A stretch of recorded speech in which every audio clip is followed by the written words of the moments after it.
The clown in me is tempted to say on today's episode of a car we can't afford, we're checking out, but I won't do that because the Ford Everest is relatively affordable. And the keyword is relatively. Before we continue with this video, allow me to introduce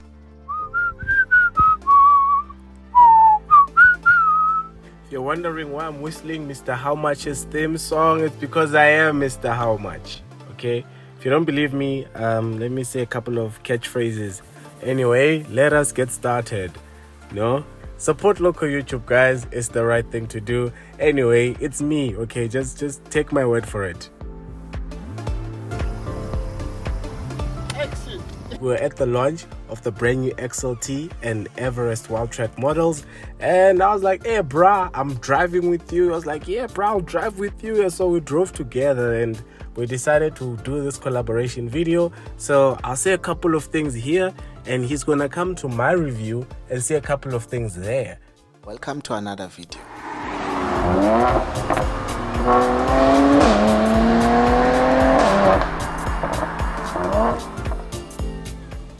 So last year I reviewed the Everest Sport and Platinum, and here's what I said.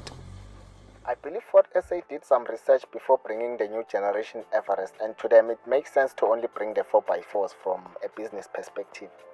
But from a consumer point of view, I think it would be best for them to also offer a lower end 4x2 variant of the Everest, because that way the vehicle will be relatively affordable. And in reality, there's people who are into 7-seater SUVs, but they don't really care much about the 4x4 capabilities. Even now, there's people who currently own 4x4s, but they don't do any 4x4ing except climbing pavements in town. So I feel like we need a 4x2 for the guys who like the idea of a big car, but don't really want to take it off-road. And guess what? Ford delivered. Comrade Bongs, what are your thoughts on the new models added to the Everest lineup? And by the way, for those who don't know Mr. How Much's real name, Kibongandi man, but I call him Bongs. What are your thoughts, bro? My thoughts on the brand new models. I'm happy there is now a slightly cheaper Ford Everest model because the Platinum, you know the price, it's like over 1.1 million. The Wildtrak itself is still over $1 million. So at least with the XLT version, it comes in at around 800 and something thousand. Muzi will give you the prices. He'll review the car properly for you. But at least at that price, it's slightly more attainable for those people who can afford it. There are people who can afford those type of cars, guys. Believe it or not, they are there. So this will make it easier for them to get into the brand. And these cars look good. They look amazing. Everywhere we drove, people were just staring. People were just looking. They'll even forget where they're going. That's how good looking these cars are. But anyway, this is not my review. Muzi will take it from here. And to hear from Muzi on Mr. How Much, head over to Mr. How Much when you're done. Thank you so much for your time. Don't forget, support local YouTube, guys. It's the right thing to do. Okay, sharp. Let's start by focusing on the XLT, then we'll move on to the Wildtrak. In front, all the models get the C-shaped LEDs. On the XLT and Platinum, there's a bit of chrome on the grille. And if you're anti-chrome, you'll love the completely blacked out grille on the Everest Sport and Wildtrak. The XLT comes with 18-inch alloys as standard, while with the Wildtrak you get 20s. 18s with all-terrain tires are optional for those who are into hardcore off-roading. Speaking of off-roading, the XLT is available as either a 4x2 or a 4x4 for a proper off-roading experience. For the XLT 4x2, you will pay 832,000 rands, service plan not included. And for the 4x4, you will drop 896,000 rands, again service plan not included. As soon as you factor in the cost of a service plan, you will cross the 900,000 rands mark. And the question is, do you really need a 4x4 or you just want a 7-seater SUV? If you can answer that question, you will know exactly which derivative to go for. The boot can swallow tons of luggage.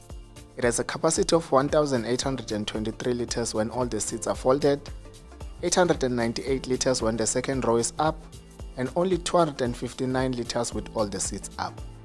Secret compartment nyana, that's where you find your tools. This is how you fold the third row seats in all the models except the top spec Platinum. In the Platinum, you just press a button.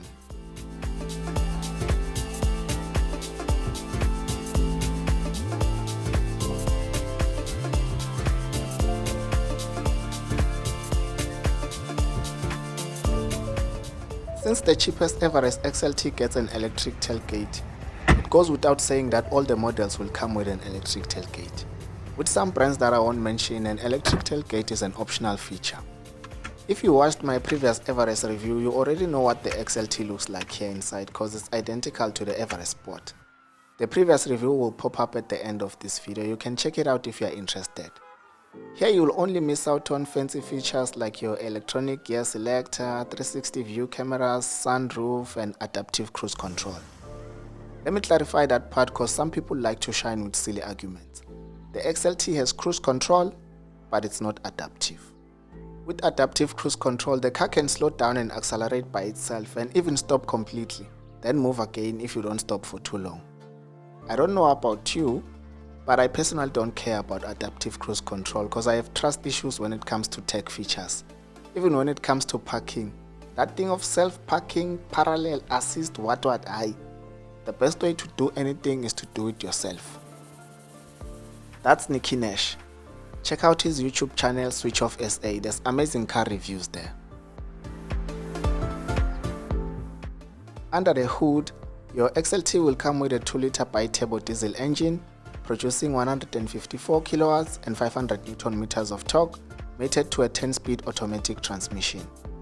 The Everest Sport also comes with the same power plant, and it's now available in a 4x2 derivative. Okay, now let's do a quick overview of the Wildtrak. We already covered the bold front end design and wheels. At the back, everything is almost similar to the XLT. The seats are manually foldable and the tailgate is electric. Done. Let's get inside. Here you will be greeted by orange stitching everywhere. This interior setup is similar to that of the Everest Platinum, but here you don't get the Bang & Olufsen sound system. While you are on the issue of sound system, my driving partner was Mr. How Much. He's so cool, we're clicking and all, but hey, he plays hubbly music. You know those tracks Tabom Repanyan? And I'm like, this guy. I don't know whether it's the good Everest sound system or what, but I ended up vibing to those tracks and even downloaded some of them. Yeah.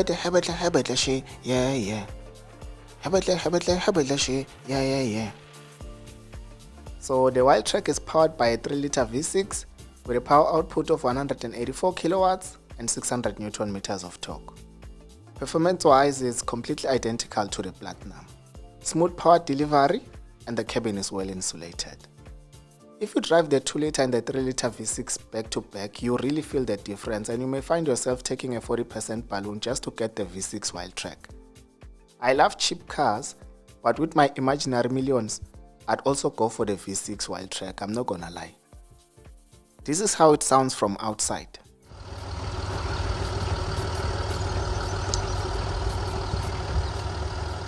And this is how it sounds inside. I feature it once in a while. You know, when I see if you really buy a 3 series. Oh. Pela, now you're just doing a story like that. That'll be part 8. It's not going to happen. I want to see.